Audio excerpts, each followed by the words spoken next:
The institutions are calling, and Piff is the only one with the answer.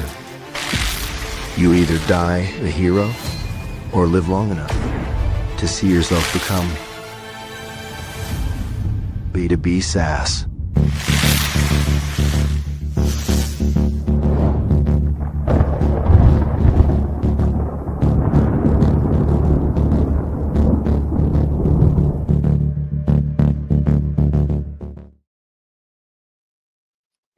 I reckon we need to remove the coming soon because it's actually not coming soon anymore. It's here. It's here. How much are we listing the Beyond the Price NFT for, Peter? So I haven't done my due diligence about the Kobe up only reach and stuff, but I think it probably has to go for a few grand. That's to make us retire, of course. So people are just tired of us yapping. Because that is the only goal, right? To retire ourselves and then we're gonna let somebody else take over. I am very much looking forward to this first Up Only episode. Actually, but yeah, I mean, it was kind of one of my, I guess, the fun podcasts that I got into, or I guess Mark got me into early on when I was learning about crypto. So I remember watching those episodes, trying to understand what crypto was all about. Yeah, I'm almost embarrassed at how much I'm looking forward to it, to be honest. Some random no-name crypto pod that nobody has ever heard of outside of our very small little echo chamber, but I'm very excited for it. The last fun bit I have is that Kalshi listed a market to know when will the next episode be recorded, and I think Kobe was asking lawyers to see how he couldn't get involved in the market. I saw that. I saw Ledger was asking for more liquidity in the market too on Polymarket. Just so I imagine he wants to dump everything he's got in there. No, but no. How are we doing, sir? Very well. Cannot complain. I've had a lovely week. Had a very productive day. I got in like a good solid workout this afternoon. I'm feeling fresh. I'm ready for episode 27. Are we? 26? 26. Episode 26. I'm firing. I'm ready to go. Amazing. And and today we have a good one where I guess we'll be talking liquid staking, Monad, some hyperliquid stuff, I think, as well, because that's one key interesting angle of Kintsu. And without further ado, I'll get Christo on up. GM, sir, Monad. How do you say all of the different good mornings. Yeah. Well, thanks for people. As people make fun of us Irish over here, they like to think we say top of the morning, but we don't say it at all.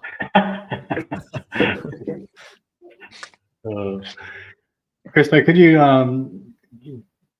as a bit of a promo, just give us a bit of an introduction to yourself and how you found yourself in this weird and wonderful place? Yes, happy to do that. So I'm Christo, otherwise known as the Shiitake on X. I came into the space coming up to 10 years now. It was 2016. Originally was working in sales companies back then, and there was this one guy that kept talking about this thing called Bitcoin, and eventually it piqued my curiosity. So I read the white paper, and I was blown away by this idea. Became obsessed with the space, then found Ethereum and this idea of smart contracts. And yeah, again, the obsession just grew and grew from there. Fast forward after the wreckage of 2017, 2018, after making money and losing lots of money, had to go back to the drawing board and learn how to trade and learn how all these technologies work and what is actually going on here. Ended up working with a startup in 2018, which was building like a SocialFi long before SocialFi, called Cheddar, long time ago. At that time, it was really hard to get investment, so we had to stop doing that after 6 months. Took a break then and came back in 2021, I think, around DeFi summer, basically, after what they call the COVID crash, because you could kind of see what was coming. And spent loads of time having fun on Ethereum during DeFi summer, trying all of the food named protocols, and then bridging to different side chains like your BNBs, your Avalanches, and ended up becoming director of business development at Pangolin Exchange on Avalanche, and was there for 2 years. That's where I met Stephen. Stephen's the founder of Kintsu, and during our time there, Stephen went off. He had a great idea for liquid staking and how to essentially evolve the governance around liquid staking to make it more decentralized and the validator curation. So I stayed on there, and then eventually ended up jumping ship and joining Stephen last year, and I've been working at Kintsu ever since, working on this this next evolution of liquid staking governance for validator curation. Cool. What's the Irish crypto community like? Do you guys have a strong contingent of Irishmen over there in crypto? It's growing. I mean, when I got in, I suppose it was very small back then. Yeah. I back then you could have known every single person that was involved in the cryptocurrency space. Some left, after all of the collapses and over the years. Yeah. But no, it is growing, and it's become more legitimized in the recent, let's say, 4 or 5 years. There's a strong community here called Blockchain Ireland, run by a guy called Shane Kyo, and his brother works at a VC firm now as well. So they've done a great job at getting the government involved, and the Minister of Finance has come in and given talks and sort of been sold and shilled on the benefits of blockchain. And there's a lot of great work happening there. And then a buddy of mine, Quaylon, actually runs ETH Ireland. He's run it the past 2 years. The most recent one, he got Vitalik and Stanny to come to attend, which was a great success for the Irish crypto community. So yeah, it's growing, yeah, it's great. I've even got to meet people abroad when I was at Korea there recently, and I bumped into a guy. He heard my accent. I was like, I hear your accent, and I'm like, I hear yours. And it turns out that he's an engineer at the Sky, basically formerly MakerDAO. So yeah, there's more and more coming into the space, and it's great to see. That's awesome. Do you have much of an involvement in the Irish crypto community, or just on the peripheries? I suppose I'm on the peripheries. Just I would talk with the lads behind the scenes. I've spoken on panels here and this and that, but in terms of organizing, no, not at the moment. Too busy with Kintsu. But who knows? Down the line, I might contribute a little bit more. I've thought about it a few times, and Monad doesn't have a presence here, so maybe I'll do something Monad related. Nice. Did Kintsu start out as a Monad native project?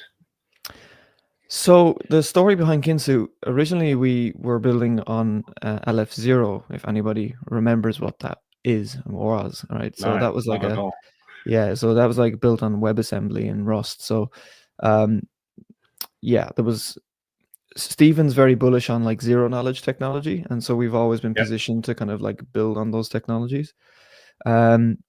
So we were originally building there, but it just didn't get traction, and then eventually Stephen had the relationship with Monad, and we became very, very bullish on Monad, and so we committed everything to Monad and ended up raising 4 million last year with the likes of Castle Island, who led the round, and Brevin Howard, and some other notable investors like Animoca Brands, and some cool angels like Robinson from Wormhole, and Mike Dudas, for example. So that was all thanks to the relationships that were built after Stephen had built a relationship with Monad. So Monad had been key to opening up those doors for Kintsu. And so, yeah, we've been committed to Monad ever since then, until recently we also decided to build on Hyperliquid. Sorry, Evita, go for it. No, and before we, I guess, dive in a bit more, can you maybe, I guess most us users are now aware of LSTs, liquid staking, but maybe can you give us like a quick intro for a liquid staking for dummies, and what it the purpose it serves, and what it does, pretty much. Yeah. So in order to understand liquid staking, you need to understand staking. In order to understand staking, you need to understand proof of stake, right? So most of the blockchains today are run by proof of stake consensus mechanisms, which means you stake your assets on the network, your network gas token. That basically secures the chain. It's a security mechanism, but they reward you for doing so. Underneath the hood of all that, there's a bunch of node operators, what we call validators, that are running the network, running all the transactions and all of that. So they get incentivized to do that, and you're delegating your stake with them, and they take a cut of that, and that's how they make their revenue. In return, you get you get an incentive by staking. You get a reward over the course of a few months and weeks and years, etc. So that's how staking works. The problem there was that when you staked your network gas tokens, they became locked and you no longer can use them in DeFi, which is not capital efficient because liquidity begets liquidity. That's the saying. So a lot of the time, the L1s that you see rising up and piquing people's interest to come over and try things is it's because their liquidity is popping, their volumes are popping, and so you need capital efficiency for that to happen. So on Ethereum, along came the likes of Lido and Rocket Pool and all of the earliest liquid staking protocols to essentially make this a reality, to enable people to liquid stake, which means you now stake your network tokens and you get a receipt token in return. In the case of Lido, it was ST ETH, and so now what you can do is you can still use your staked ETH in the ecosystem to buy all the shit coins you want. I don't know if I'm allowed to say that, but yeah, you can buy all the meme coins. You can buy all the meme coins and all of the different things you can do, or you can just chase additional yield by potentially providing that LST as collateral on the lending platform, which is why we need oracles, by the way. We'll get into that later. Or LP on a DEX, pair it with the actual ETH token to add additional yield on top of the yield that you're already earning. So it just becomes a lot more capital efficient. It's a win for everyone. It's a win for the network because the liquidity is higher than it would be if it was just staked away, taken out of circulation. But additionally, it's good for the user because they can get additional yield, and it's good for the protocols because they are all looking for TVL too. So yeah, that's essentially liquid staking in a nutshell. It's just a way to free up capital that otherwise wouldn't have been free. Awesome. Is Kintsu the only project currently doing the native liquid staking on Monad, or do you have competition? Monad is a hot chain, so there's going to be lots of competition. Liquid staking is a massive opportunity because if you look at a lot of the chains, that usually the top or one of the top protocols will be liquid staking protocols with the most TVL, and so it's too big an opportunity for there not to be competition. So yeah, there's us, there's the likes of Fastlane, A Priori, Magma. I think there might be even some more besides those. Okay, how do you guys think about the competition on that side? What sets Kintsu apart from the rest of the field? I think what sets us apart is really we spent 2 years designing a governance protocol because what really matters to us, Stephen, is a decentralization maxi, permissionless maxi, sort of really committed to the original principles of Ethereum. I would say I am too. Like that's just the way we are as characters. Same with our CTO Brandon. So for us, our North Star has always been to ensure that we don't have a hand in selecting the validators, and ensure that you have a system that not only can allow the community to select the validators, but doesn't trade off performance. Because the issue or the argument against decentralization at times is that sometimes you can lose efficiency and performance, a la Solana. That's what the argument is when it comes to performance. So for us, it was about how do we design a system that doesn't require us to select the validators, but instead incentivizes the community to select validators that are going to optimize the yield and optimize the performance. And so that's what we did. It took us 2 years to design this, and we kind of, for people that are into sports, you can kind of think of it as a fantasy validator league where you have delegates that, similar to a delegated proof of stake system, select. So in a delegated proof of stake system, you basically have validators that are running the network. In our system, you have delegates that stake our governance token, and they are selecting validators based on who they think are going to optimize the yield. and that yield is optimized by a few different metrics. So uptime is one of them. The other thing would be potentially MEV rewards, right, and how much MEV they're sharing with the community. We're MEV agnostic. We don't really put time into building the clients because we know that there's other players that specialize in that. So it would be a waste of time for us. For us, what makes more sense is being agnostic and allowing our validators to choose whichever client is working best for them so that they can compete in this game and essentially win the stake from these delegates who are selecting. And so the incentive then for the delegates is that they're receiving delegations from the wider community that maybe not the wider community may not know how node operations should work. So, you know, the best people to be these delegates would be like your research firms and people that know how to run node. People that know how to run nodes, which includes validators, by the way. So you can kind of think of it as a bribing system too, because the validators make their revenue off of receiving stake delegation. So now they have an incentive to come down to the delegation side and also become their own self-delegates and vote for themselves.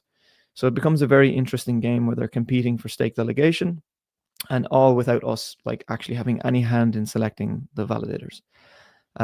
Additional to that, you need extra security mechanisms like slashing to ensure that there's no funny business. So aside from that, you'll have a separate council. Again, the council is not us, the team, but that council will be, their sole job will be to put out fires and to kick somebody if somebody's acting maliciously. So that's in a nutshell how it works. To put it really simply for everyone, it's like a fantasy football, fantasy basketball for choosing validators, right? Where your team of validators and their performance earn you points and incentives. And we will have a points program. So that means like these delegates are going to be earning these points. They will have incentives, both from the commissions of the delegations from the community, but also from the protocol. And what's in it for the validators is basically what their whole revenue model is based on, which is stake delegation. Very cool. Do you have validators lining up already to get involved? Yeah, we've pretty much all of the validators that you can think of, the most reputable ones, the ones that are you might not know of, that are part of the Monad community. Everybody wants to win stake delegation. Validators always want to be in the initial set. That's what they really fight tooth and nail to get into, because it means revenue for them. So yeah, the demand is quite high.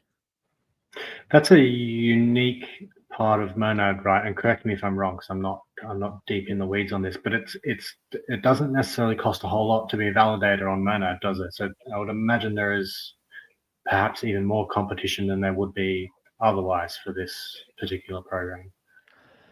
Yeah, so to kind of understand this piece, you have to understand Monad's North Star, or what they're trying to achieve. And Monad is almost like a funny way to put it is if Ethereum and Solana had a baby, right? So they're trying to take the best from both worlds, right? They want to keep the principles of Ethereum, which are based in this idea of like protecting decentralization, potentially enhancing it, because you don't know that you need decentralization until you do, until a nation state potentially tries to censor you and take your network down, for example. But you also don't want people to have a headache when using the network and not be able to transact for a low cost, or to have their transactions go through quite quickly. And additionally, there's sophisticated players that want to do high frequency trading that just simply can't do it on the likes of Ethereum. So then you look at it at Solana, you look at how fast it is, and you wonder, is there a way that we can take that performance, that speed, and combine it with something that's more scalably decentralized?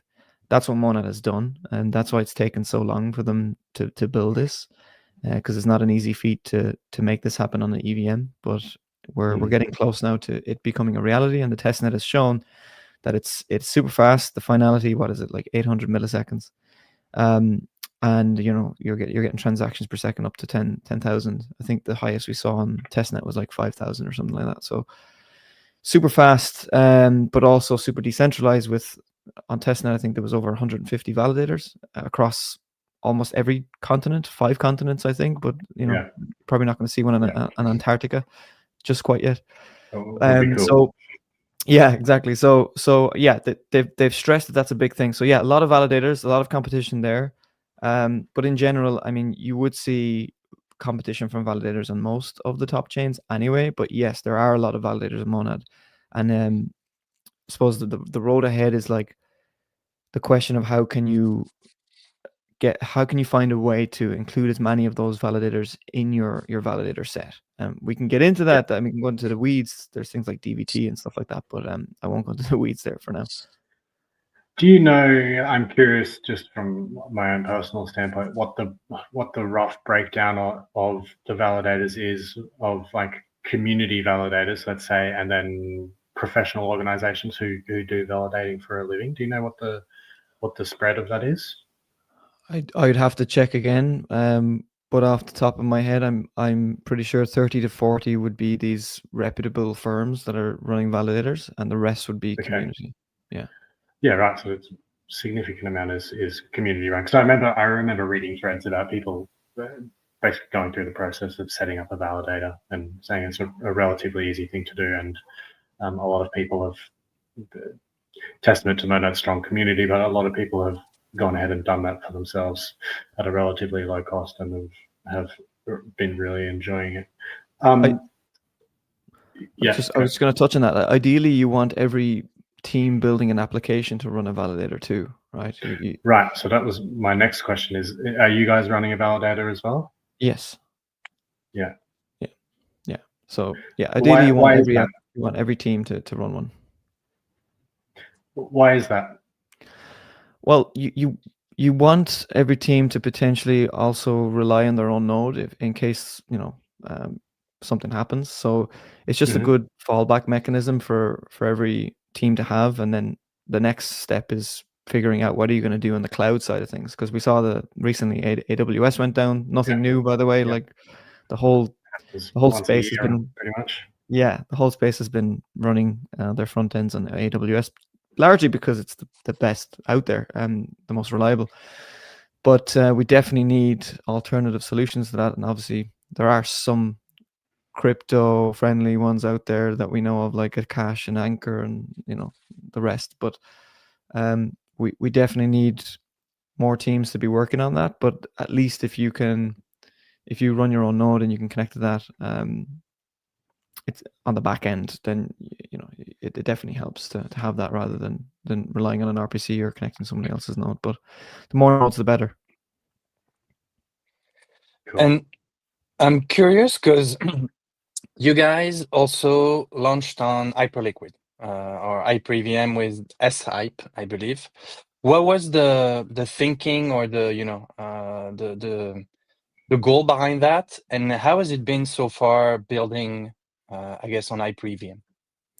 Yeah, so Hyperliquid is completely different in the sense of the philosophy of the community, I think. Hyperliquid is full of very sophisticated traders and DeFi players, essentially. A lot of capital on Hyperliquid. So from our perspective, going to Hyperliquid was really a decision we made because we were looking at all of the top networks and seeing if there was another network in there that was missing a liquid staking platform, especially one that has a more decentralized way of selecting the validators. And we spotted Hyperliquid. It was kind of on a tear at the time, and you can't really argue with the adoption of the perp stacks. The HyperEVM is still growing, but they were lacking a liquid staking platform, especially one with our approach. So we started building because we saw an opportunity, and we also knew that there's a lot of capital there, and like I said, liquidity begets liquidity. So if liquidity is there, then it made sense for us to go there. And in the midst of building it, a liquid staking platform called Kinetic launched, which we knew nothing about, and they went to 2 billion in TVL within 8 weeks, something wild like that. I don't think we've seen anything like that since Lido, maybe Jito. So it was pretty wild, and it confirmed to us that we were right in our thinking to go there, but we obviously didn't know that there was a team that was well connected within Hyperliquid that was building liquid staking already. But fair play to them. I think their GTM was fantastic. They lined up everything really well. They got all of the top whales and largest hype holders to join their cap table early on. And so yeah, I think Hyperliquid is interesting because you still have, it's a relatively small community, but it's a high value community. And it's just good to have a presence there. When you have a presence there, not only can you win more liquidity, but you're also opening up the doors for earning more social capital. And that social capital in the future could go in any direction, right? So it just made sense in that regard. There's a lot of treasury companies now that are stacking hype, which is another side to this, which makes it interesting. There's the likes of Hyperion, Hyperliquid Strategies. There's a few others. What that's doing is it's bringing in a lot of institutions into hype. So we just kind of looked at the economics of hype, the way that the assistant fund is buying back all this hype and using the fees from the perp stacks to basically buy back like 90% of that, using 90% of that to buy back hype. And it just seemed like an interesting flywheel that would support the token's value. And for us, because we're a liquid staking platform working with the network token, you kind of want the value to hold up, right? On the technical end of things, like if you're looking, because we were just talking about decentralization and validators and all that, when you look at Hyperliquid from that end, it's not the most decentralized. There's only like 24 validators. It's very difficult to even get in to be a validator for what it's worth, and that needs to improve. Definitely, I think we've had those conversations. We'd like to see that improve, and we want to contribute there to try and help them further decentralize in that end. But I think if you just look at the token and you just look at the economics are really impressive. And some people might argue that they care more about the economics being somewhat decentralized or more friendly to the holders than necessarily the underlying nodes. We think both are important, but it just made sense to have exposure to an ecosystem that we think is going to continue to grow, continue to attract value. And yeah, it just makes sense for us. In terms of how it's gone, we haven't opened up the incentives yet. So it's been quite slow for us, especially with all of the things happening there. So we've been somewhat muted by Kinetics launch, the USDH drama, and then USDC deploying onto Hyperliquid. So there's been a lot of noise, let's say, that we've had to try to cut through. But we're going to be launching our points program very, very soon. But I think we want to make sure that it's launched and aligned with the Monad side as well, so that the opportunity is bi-directional. And who knows, some people might see it and might want to get exposure to the hype side from Monad, and some people from the Hyperliquid side might want to get exposure to the Monad side. And so you have an opportunity there to potentially bridge capital. So we also launched something called Kintsu Zap with Wormhole and Mayan. So this should allow anyone from either ecosystem to quickly go into one or the other. So that should help. Awesome. Yeah. Is the governance structure, because Hyperliquid has a lot less validators than Monad and it's a lot harder to get in, is the governance structure between like the delegation different on Hyperliquid to Monad, or is it broadly the same? The governance structure will be the same across any chain that we build on. It's not live from the get-go because you need some time to ensure the performance is where it needs to be at the beginning. So you kind of start off a bit more permissioned and a bit more centralized, where you curate the validators. In the case of Hyperliquid, because the validator set is not that big at all, it's only 24 validators, we just included all the validators. Okay. If they decide to extend the amount of validators that are running that network, then our governance will be well placed to ensure that we can make the best of that expanding validator set. Right now, our governance doesn't necessarily need to be live there. It's mainly going to be better off on Monad, because Monad is working with more validators, and it's more diverse set, and it's more aligned with the principles of the network. But that being said, I have spoken to a lot of people in Hyperliquid that have said that they've kind of complained a little bit that none of the liquid staking platforms have a really transparent way of selecting the validators. A lot of the validator selection is quite opaque, and so we just want to contribute there and at least offer people another option. The other thing is we've reduced the minimum amount that you need to stake. So while there are a lot of high value players in Hyperliquid that have significant amount of capital, they don't mind paying a minimum of 5 hype to get in. There's a lot of new people that are coming into HyperVM that just simply can't. They don't have 5 hype. So we lowered that to 0.01 hype. So there's a lower barrier to entry as well. So we just want to make sure that Kintsu is like the liquid staking protocol that's community focused, and make sure that anybody can get in. Yeah, awesome. I love that. Speaking of community, you mentioned that Hype has a relatively small community, but an extremely well capitalized community. I'm wondering how you see the difference or the differences between what Hyperliquid has got going on and then what Monad has got going on in terms of community and the overall strategy there. So with Monad, we don't have a mainnet yet, right? So a lot of the numbers that we're sort of talking about here are coming from testnet, or coming from what you see on X, or from attending their events. What I can say about Monad is they seem to have done a phenomenal job at attracting retail. So there's hundreds upon thousands and potentially millions of people that are like going to be using Monad that are essentially retail.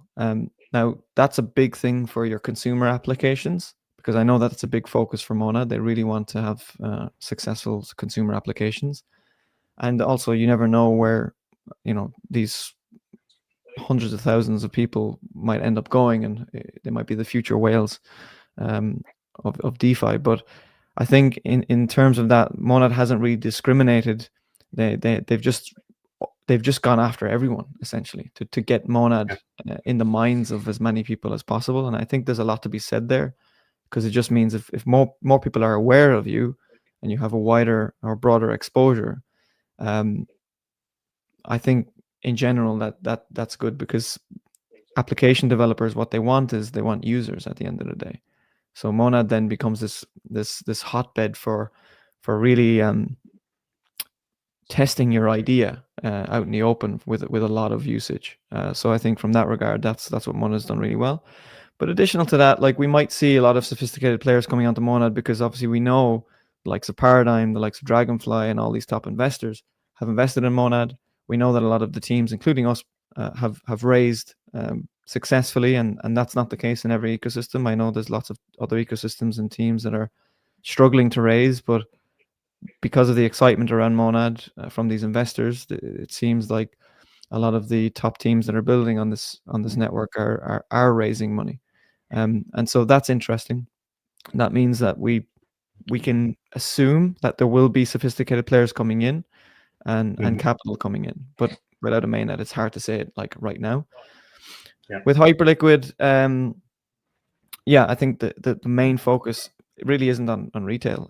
It seems to be just more focus on traders, on sophisticated players, and that's great for capital formation.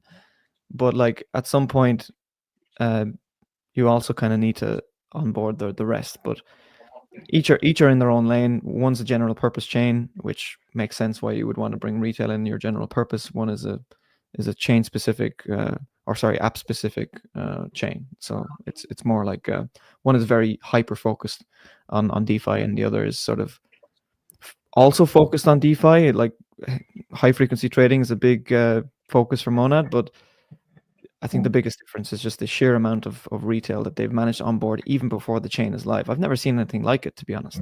I've been in space for a long time. Yeah, it's quite incredible. Quite incredible.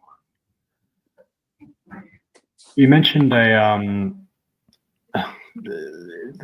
council as part of Kintsu. I'm really curious to know more about that. I don't know if that's live yet, or if you've got any structure around that as of yet. But I wonder if you can expand on that particular council and how it might work, and perhaps the selection process, or and those kinds of things?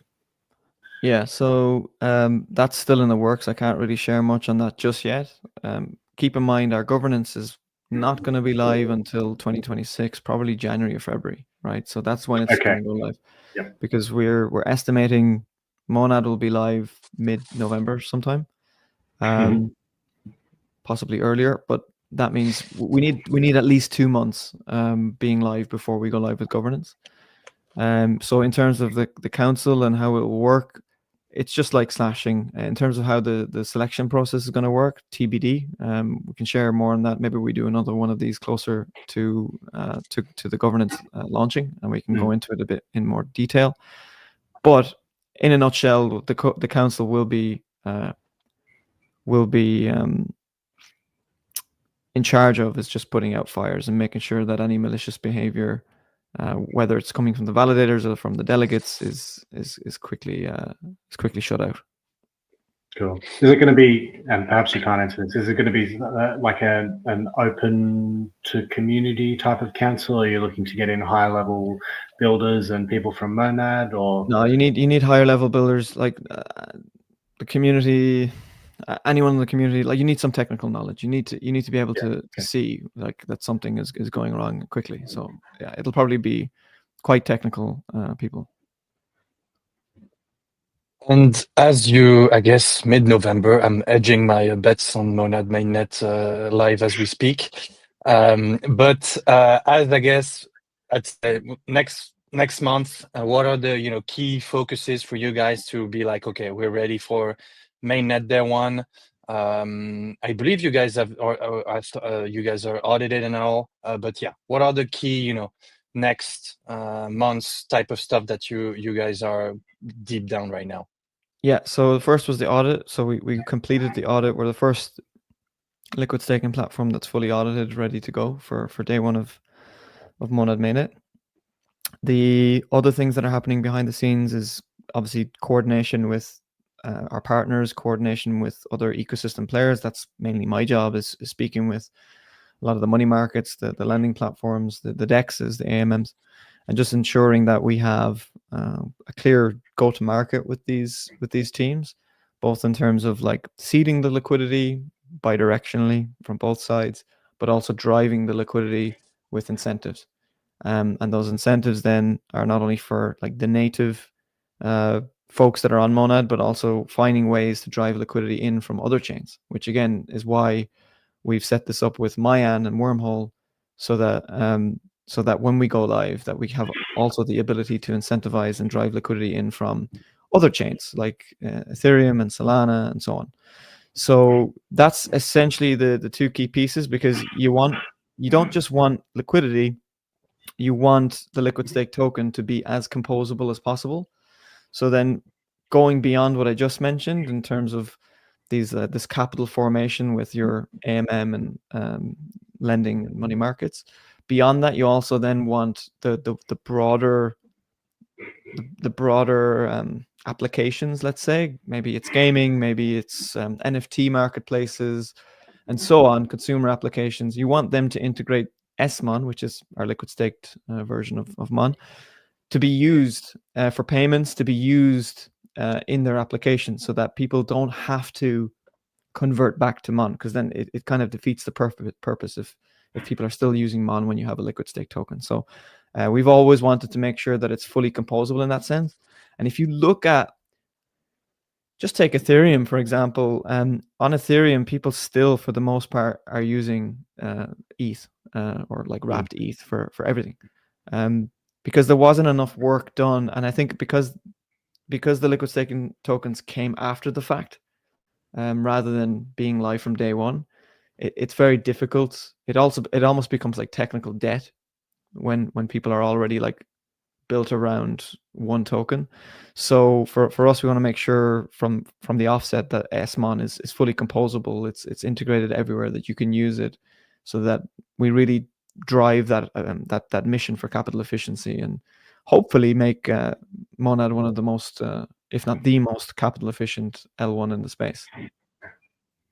How many, perhaps you can't answer this one as well, but how many applications do you know of that will be launching are going to have SMON available?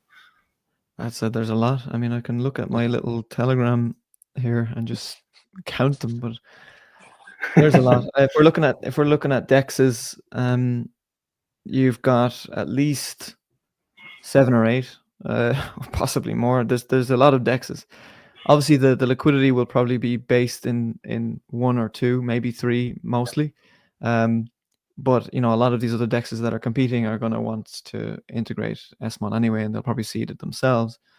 It just makes sense for them to have it integrated. Then you've got the aggregators who are aggregating all of the dexes. There's about 2 or 3 of those that will integrate SMON. On the money market side, in terms of lending, you've got like another 8 or 9 lending platforms as well that will all want to have SMON in there. Then you've got the broader sort of yield protocols and your Pendles of the world. So there's about 3 or 4 of them. In a nutshell, there's a lot. I would, if I'm just going to quickly just give you a number, I'd say at least 30 applications, possibly even 40. And that's a mix of AMMs, lending platforms, money markets, and then broadly speaking, like launch pads, because there's some launch pads that what we've basically pitched to them is why don't we offer your community the ability to participate in the launches with SMON, or the projects that launch with them to pair their liquidity with SMON on a DEX of their choosing. So there's a few launch pads that will be doing that as well. There's a few games out there as well, and some other consumer applications. I'd say the consumer applications will take a little bit longer. They won't happen immediately, but you can expect the DEXs, the AMNs, all of the DeFi stuff will happen pretty quickly. Cool. NFT marketplaces as well? Yeah, so like we've spoken with the top NFT marketplaces about potentially having SMON as a currency to buy or receive value for selling your NFT collection. So that's definitely something we want to do. If that's going to be live for day one, again, I don't know if I can confirm that'll be live from day one. We need to push them. For now, the most important for us to have live day one is all of the DeFi stuff. Yeah, that makes sense. And actually, I'm seeing Jitalik in the chat. What's behind the name Kintsu? It's derived from the concept of kintsugi. It's Japanese concept where broken pottery, it's like an art form. Broken pottery is mended with this sort of liquid gold paste or liquid silver in other cases. The whole reason why Stephen decided to do that is he kind of saw DeFi as broken in many cases where there's a lot of centralization, and his whole idea was that Kintsu would be mending these broken pieces back into shape with the way that we're leaning back into the decentralized ethos of things. So additional to that is also why you're starting to see us on other chains as well. I mean, this idea of also being on Hyperliquid and connecting both ecosystems, working with Wormhole to make sure that it's easy to go back and forth. Again, DeFi is quite fragmented. Personally, I believe that the future is multi-chain. I, of course, think Monad is awesome and think that you could probably house most of it on Monad. Same with Hyperliquid. I think Hyperliquid is awesome as a perps DEX and it's done a great job. And I could talk about other ecosystems that I'm a fan of. But I think it's inevitable that the future will be multi-chain, and it will get to a point where the user won't really know what chain they're using for things. So you're seeing that with cross-chain intents and more abstraction emerging. So yeah, I think we just want to make sure that we're one of the players that are sort of mending those fragments with this sort of like gold paste. That's awesome. I learned something today then.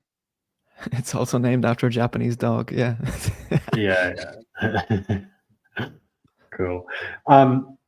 Christo, I'm not sure if you're able to talk to this one either, but you mentioned a points program from day dot on mainnet. Is there anything you can sort of expand on there to let people in?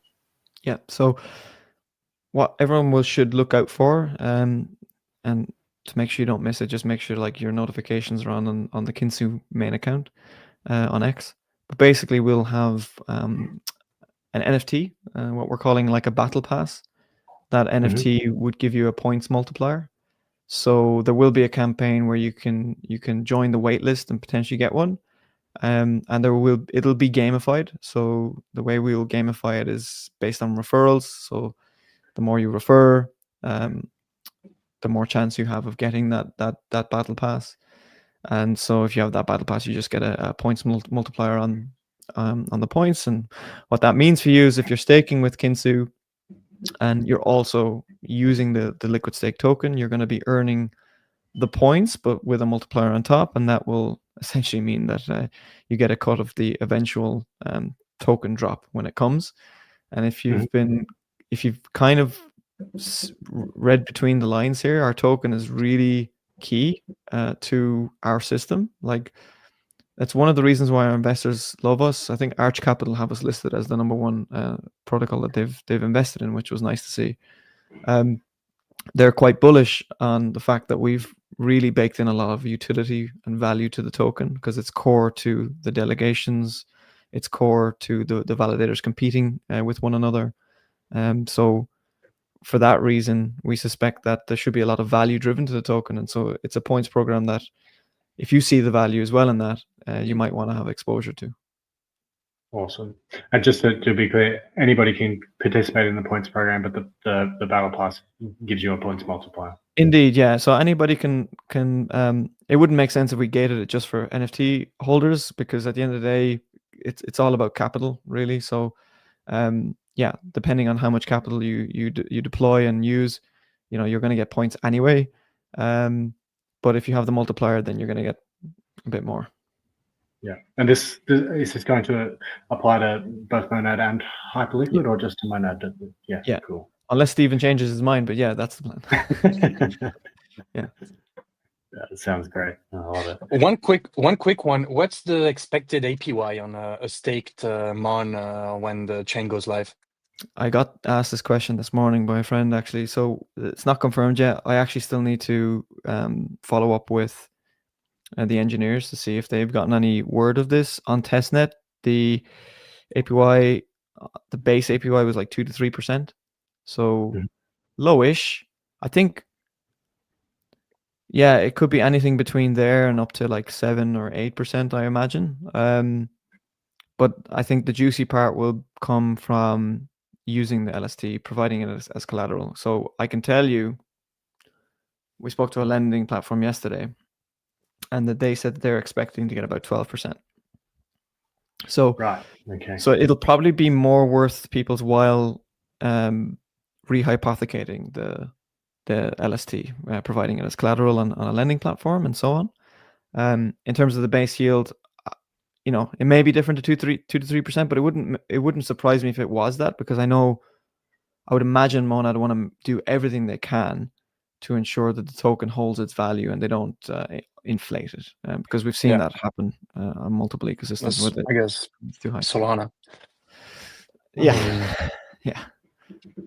And in terms of participating in the Battle Pass whitelist, any alpha there for anybody? Is it going to be about, like, do you have a launch date in mind, or happening from the start of mainnet, or? There's no confirmed launch date until we hear what the actual launch date of mainnet is, which we don't have for sure yet. But suppose you could imagine that it will launch a week before, potentially 2 weeks before. So just, I suppose, watch out for the announcement of Monad mainnet. We'll probably know more by the 28th, because that's when the airdrop is confirmed. So once we know that, keep an eye on that for the mainnet date. And then once you have a mainnet date, make sure you keep an eye on our account maybe 2 weeks before. And like I said, it'll be structured in a way that people can compete. There'll be a leaderboard based on your referrals and all of that. And I should say also that the points program itself, you can also increase your multiplier by referring people too. So for those of you in the audience that maybe don't have the most capital, if you refer a significant amount of capital, that also counts. Awesome. I love it. Is there obviously Kintsu is using Pith. Can you speak to that a little bit and the role that Pith plays within the Kintsu product? 100%. So obviously we security is paramount for us at Kintsu, and when it comes to the lending side of things, a lot of the lending platforms need price feeds just in order to ensure the security is there and that there's no exploits. I've seen a lot of exploits over the years from lending platforms that went live without oracles, and it wasn't pretty. So Pith essentially is just bolstering our launch by ensuring that the feeds stay stable and ensure that none of these lending platforms are exploited on that side of things. It just overall it creates more trust, and that trust also attracts more capital in to deposit into these protocols as well.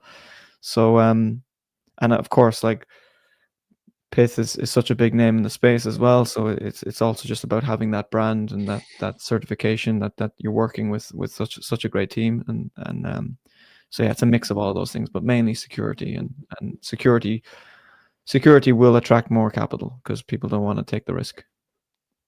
Yeah. Cool. I've exhausted all my questions, Christo. Is there anything that we haven't asked that you think people should know about? No, not on the top of my head. I think you've asked everything that you can. I think we can share more later, maybe in a future call. But I think for now we've covered a lot. Yeah, it's been very good fun. I appreciate your time, Christo. Pepito, have you got anything else? I think I'm good. No more question from my end. All right, we've got one question that we ask our guests at the end of every episode. It's quite a simple one and a bit more personal. But if you were to join or to be joining crypto today, knowing everything that you know, what is one piece of advice that you would give yourself trying to get into the industry and gain exposure?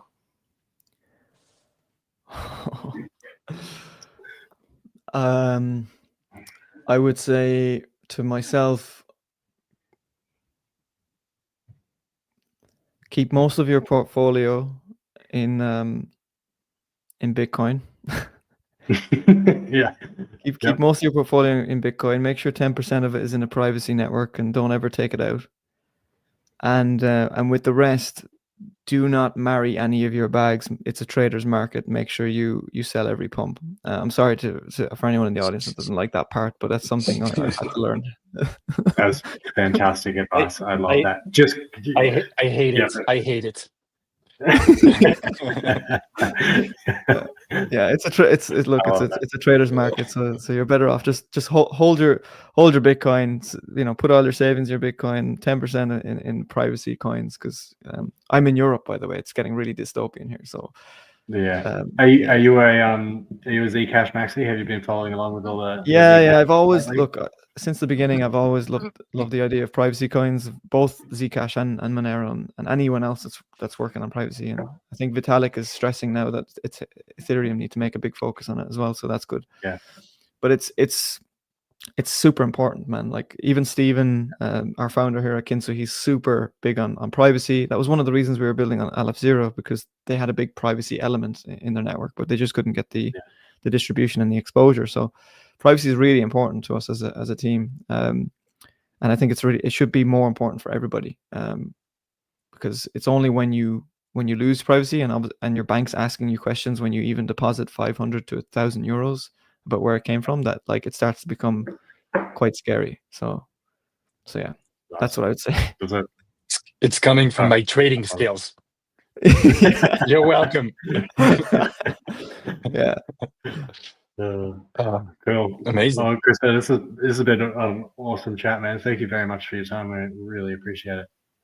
Yeah, no, I appreciate you guys. It was great. Thank you. Looking forward for November 15 mainnet now. Yeah, November 15, 11, 10, 8, I don't know. So yeah. All right. Yeah. Jump in the Kintsu Discord. Set your notifications on. Yeah, jump in the Discord. If you jump into Discord, we do like an educational session on Fridays at times, and we do a chill session on because I can see Alexios is here. He'd love for me to chill this. So on Fridays we also chill with the community, and we just, again, I don't know if I'm allowed to curse here. I'm Irish and I naturally curse. You might understand this, Chop. Me too. Yeah. So yeah, we shoot the shit on Fridays. So we do a chill session, just shooting the shit, talking about the market or just having a laugh. And other times we might do an educational session, so we can have you guys in there as well, explaining Pith one of the weeks. And aside from that, make sure you have the notifications on Kintsu's Twitter page, or it's not called Twitter anymore, X. So I'm showing my age here. So yeah, just make sure that you're plugged in and locked in. Awesome. We'd love to join. Bunch of boomers on the live stream here. Yeah, it's like I woke up one day and all of a sudden I was a boomer with like a kid and another kid on the way. I was like, yeah, it happens. Life comes at you fast. Yeah. Well, thanks a lot, Crystal. Appreciate you having me, and it was great. Thank you. Boom, amazing. And actually, I think Alexios had me on one of the education Fridays back in March or April. So Alexios, I think you're still here. Time to get us on again. Yeah, I'd love to come and join. That sounds great. I'm setting notifications to Kintsu. I'm going to be delegating and staking straight away for my mon drop. I think it sounds. I like the idea of all of that. But actually, I was saying this from our friend from Pengu, who's building a perp dex on Monad, where you have your SMON on testnet that you can already use as collateral to trade, to go long on every testnet token you can have. Hell yeah! But that was good. I got some brain wrinkles from that one. I was not very well versed on liquid staking, so it was fantastic. No, so exciting one. Anything we should close from today? Not particularly. No, I have a couple guests lined up for the next couple weeks. We'll see what who's next. I don't think I'll be joining you next week. I'll be a couple of beers deep for a family wedding, which I'm very much looking forward to. But I'll be back the following week to join you once more, Vito. And enjoy the festivities and the beers. Have one on me. You know I will. Yeah. All right, sir. Pythians, thanks for joining. And yeah, stay tuned. And it's just price feeds, huh? Just price feeds. The price of everything. Thanks, everyone. See you soon.